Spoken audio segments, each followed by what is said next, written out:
Hello fellow YouTubers, this is Goldwing Man, just showing off my relatively new Honda Goldwing 2018 manual edition. I got the manual because I got a really good deal on the trade-in and I couldn't say no to it, otherwise I would have opted for a DCT, all other things being equal. But the dealership gave me what I wanted, so I couldn't resist the deal. It was really good. Having said all of that, I'm perfectly happy with the manual version. So what I'm going to do today is talk about a few of my experiences and findings with the new Honda Goldwing, maybe share some tips with you, and then we'll probably go for a short ride just cruising around, and yeah, that should probably do the video, I guess. So let's start with some hints and tips, see if I can remember them all. First one, I have heard some people talk about when you access the petrol tank, you have to press this button here. So you press that, and then there's a button in there where my finger is. If you press that, up pops the petrol tank or petrol cap. So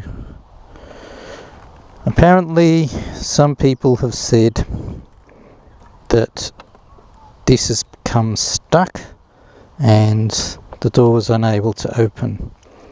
My advice in that regard is, if it's not broken, don't fix it. So, there have been some solutions to do with drilling a hole into this bit roughly where my thumb is, so you can poke the button through the hole if this ever gets stuck, but I can't see how it would get stuck, so I'm sticking to the if it ain't broke, don't fix it policy. The other thing people talk about is not being able to open this, and this is the equivalent to a glove box. So really the only trick to it is you've just got to press it on the right side and it opens every time. So I'm quite happy with that. I see that as a security feature.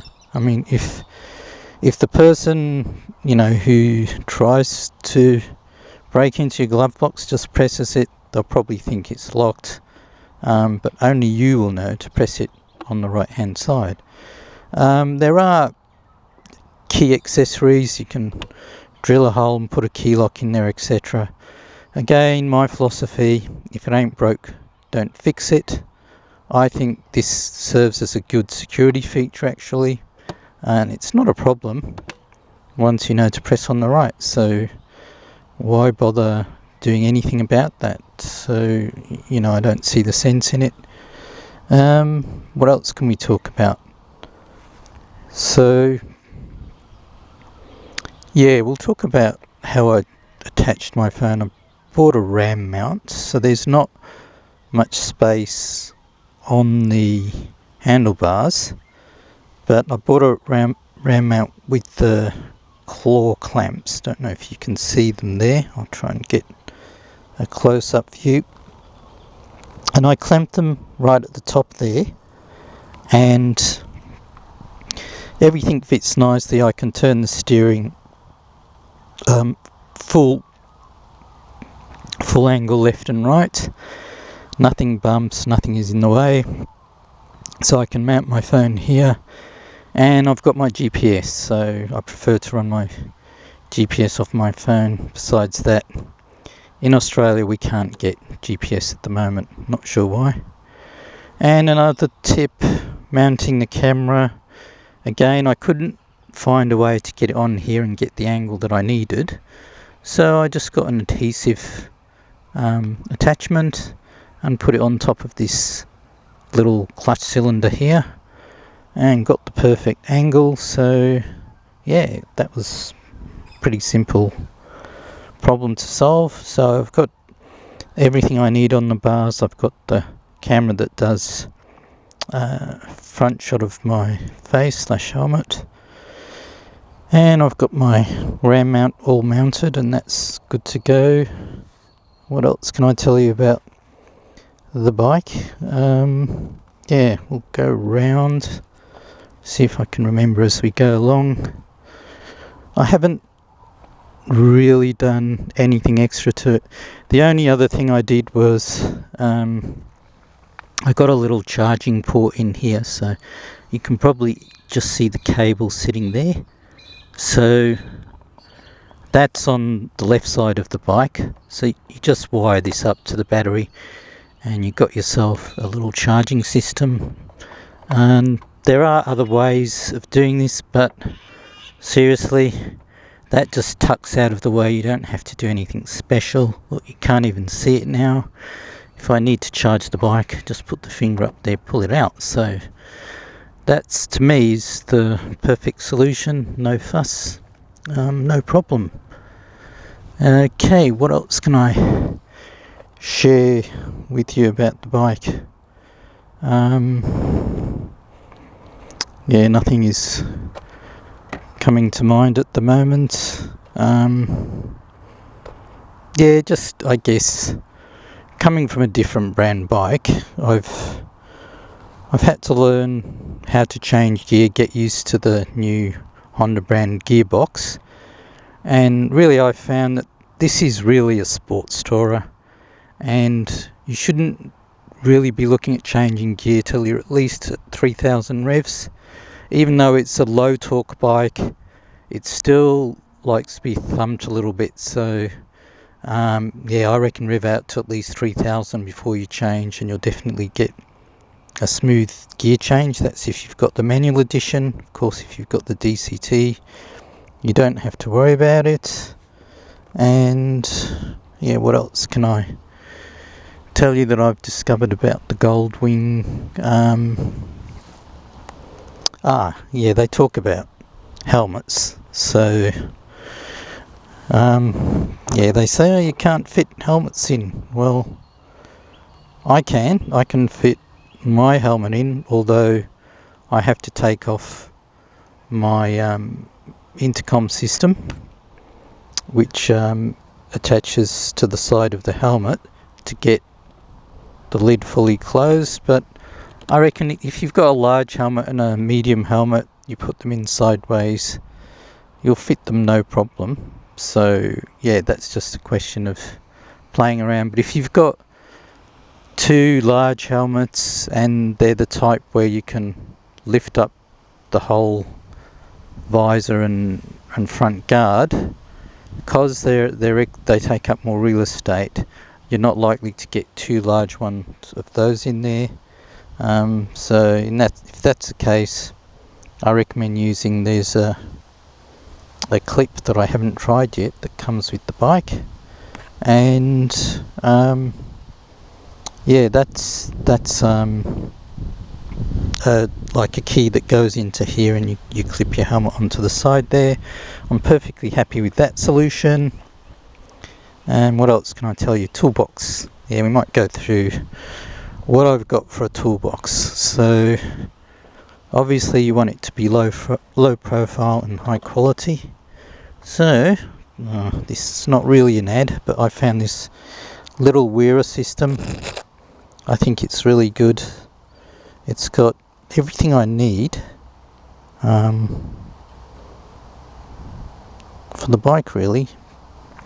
It's the Cyclop edition, and it's an amazing little high quality system. It's not very cheap, but for its size and what it can do, it's fantastic. So I'm very pleased with this.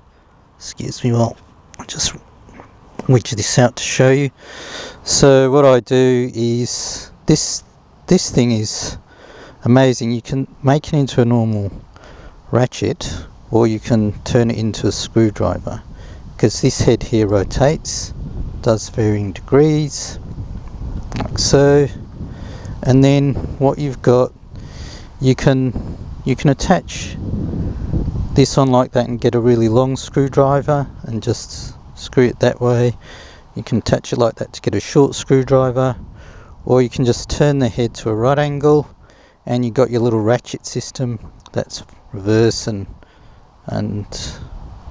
oh, hang on, there is, I can't find it now, but there is a little this is to rotate the head, and then there is a little thing to make it go anti-clockwise and clockwise, although I can't see it right now, just looking for it. Is that it there? One second. Yeah, I think I remember now. You just turn this thing here, this dial, that'll make it go clockwise or anti-clockwise. So that's that green dial on the back. And yeah, so why did I get it? Well, it's light, it's compact, it's got the different Phillips heads and torque screws and the normal Allen keys, where if you need to tighten some screws, this is perfect. It has to be the metric system, and the kit happens to have one that fits this perfectly and one that fits the bigger ones perfectly. So you pretty much got most of what you'll need in this kit for any emergency situation. And yeah, that's the toolbox there. What else have I got that's handy? I'm getting a puncture repair kit, but I'll talk about that one in a future blog. Again, it's a very low profile system that can repair tubeless tyres. But yeah, that's probably enough tips for now. I'll save some, like I said, for another vlog. And yeah, see you in a bit. We're going to go for a ride.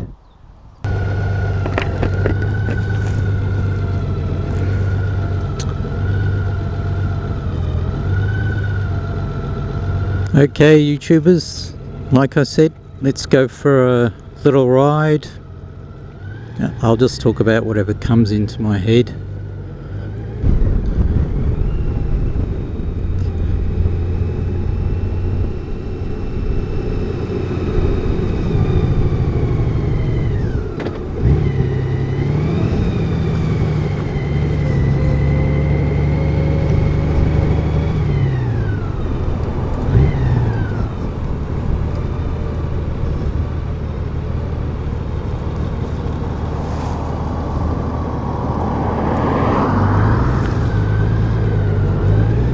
Yeah, I'm going to talk a little bit about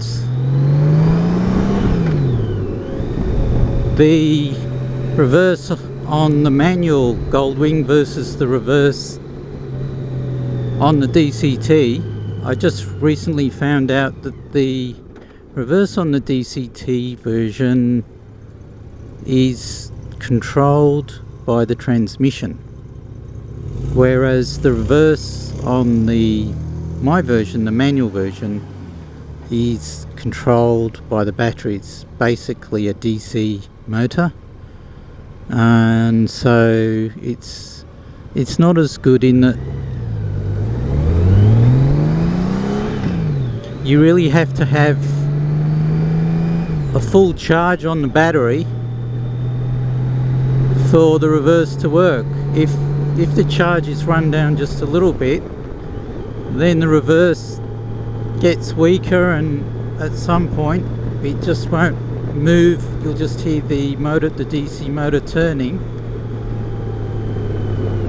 but the bike won't actually be moving. You can still, while it's turning, while the DC motor's turning and the bike's not moving, it does make it a little bit easier, but you then have to use your legs. So I don't know what the solution is for that at this point.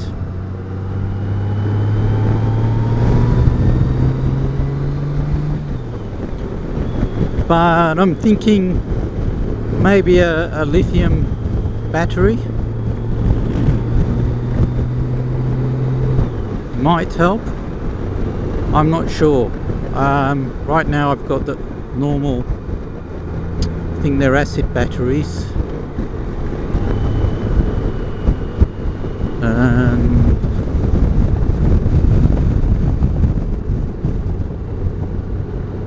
Yeah, I'm going to try a more expensive lithium battery at some point.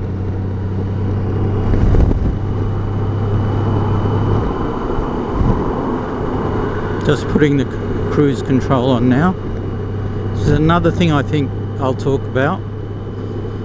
But yeah, back to the reverse, the DC motor thing. It is quite good, but it relies on you almost having a battery at full charge for it to work properly.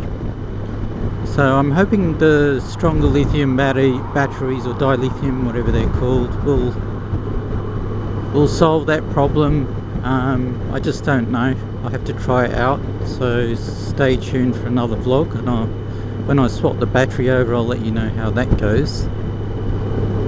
The other thing I want to talk about is the cruise control. I reckon cruise control on the Goldwing is absolutely amazing, because when you set it to cruise on a certain speed, it pretty much sticks to that speed. I found myself going down some fairly steep hills, and I could have sworn the bike was braking all by itself to maintain the set speed on the cruise control, because it wasn't just engine braking. I actually felt the bike braking, and I'm just wondering if anyone can confirm, maybe post a message to let me know if that's really what's happening. But I could have sworn it was going down a steep hill. I set it for 80 kilometers an hour, and it was actually braking to maintain that speed, and it was spot on. So I just think that's incredible if that's the way it works. The other good thing about the cruise control is, I'll just show you how it works and how you turn it on basically. So hopefully you can see on the right hand side where my finger's pointing, there's an icon that looks a bit like a clock with an arrow on it, and to turn, you have to turn that on, and that turns on cruise control. And just here you'll see a green set and the same icon displaying in green, although because of the lighting I'm not sure if you can see it. But if I turn it off and then I turn it back on again, you should see the green indicator light go on and off. If you don't, you'll have to take my word for it. And then you can then press this paddle lever here where my thumb is on the right hand side. You press it down once to set it when you're at the speed you want, and you let go, and that's it. But there's two amazing things about it. One is it will pretty much stick to that speed no matter what's going on, winds, steep hills, yeah, any condition you can think of. It pretty much holds it, whereas even in cars you can end up going at least 5 kilometers an hour over the limit, and get yourself into trouble with speed cameras, or should I say tax cameras.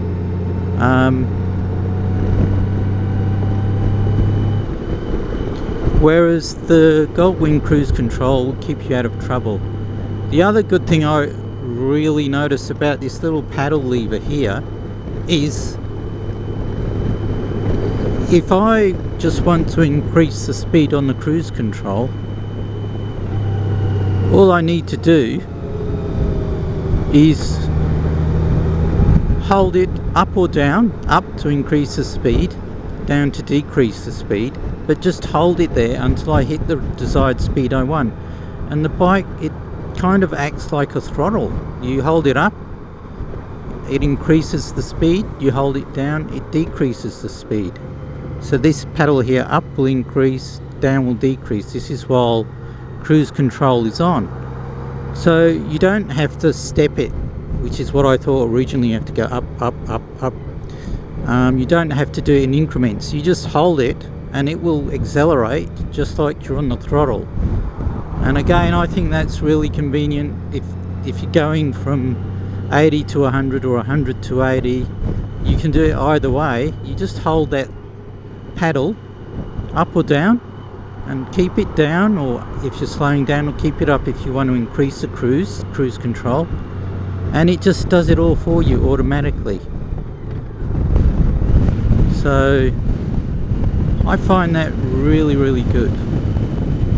So I'm going to just show you, maybe I'll set it at 60. I don't know if you can see the dial, but I've pushed down now and it's set on to 60, but I can do 70 here. So I'm just going to hold the paddle up and watch it increase speed. So holding it up and it's picking up speed, and I've let go and it's about 68. I can hold it up a bit more and I got it to 70.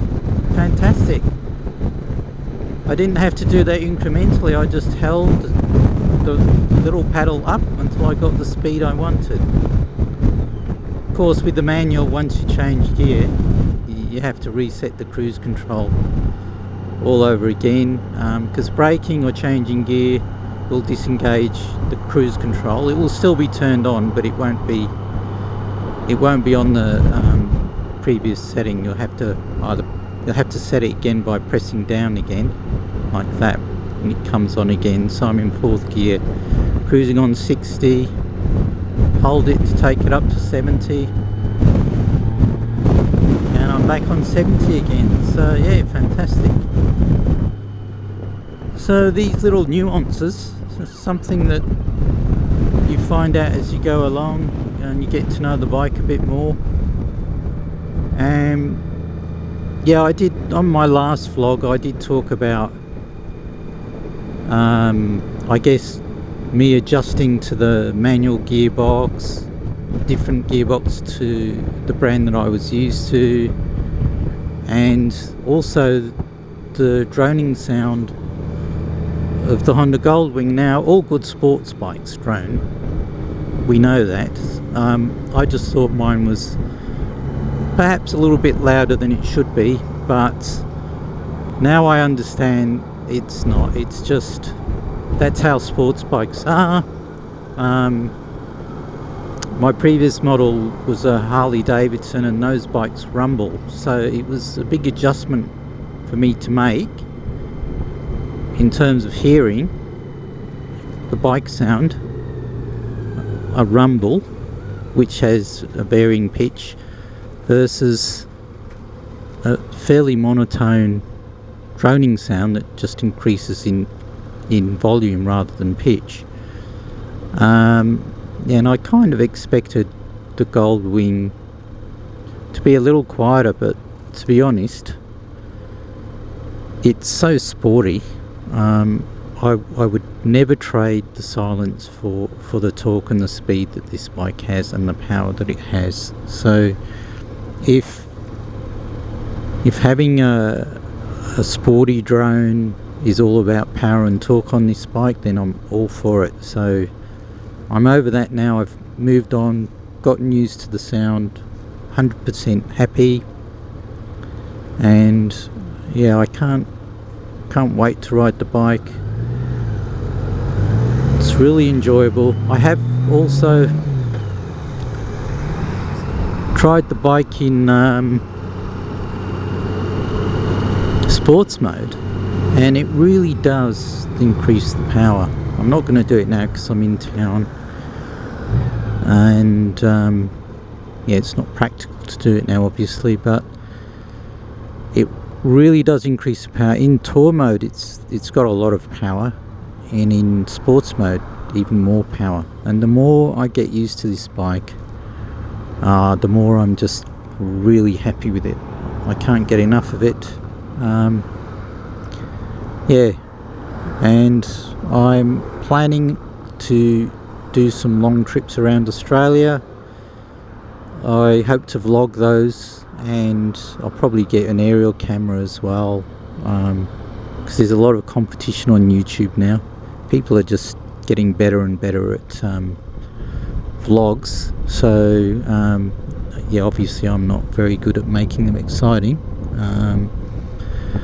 but yeah, it's a work in progress. I'll keep trying, but doing a vlog on motorbikes and trying to make it exciting is probably yeah, not that easy without proper equipment, without proper scripts and proper editing. But anyway, I enjoy it. So yeah, I'll sign off now. I might keep the video going for a bit longer, depending on whether or not I've exceeded the 15 minutes. I don't like to keep the videos longer for 10 or 15 minutes. I don't think people would watch anything that was longer than that. But yeah, stay tuned. Might show you a bit more of the town as I head home. Thanks for tuning in. Bye for now.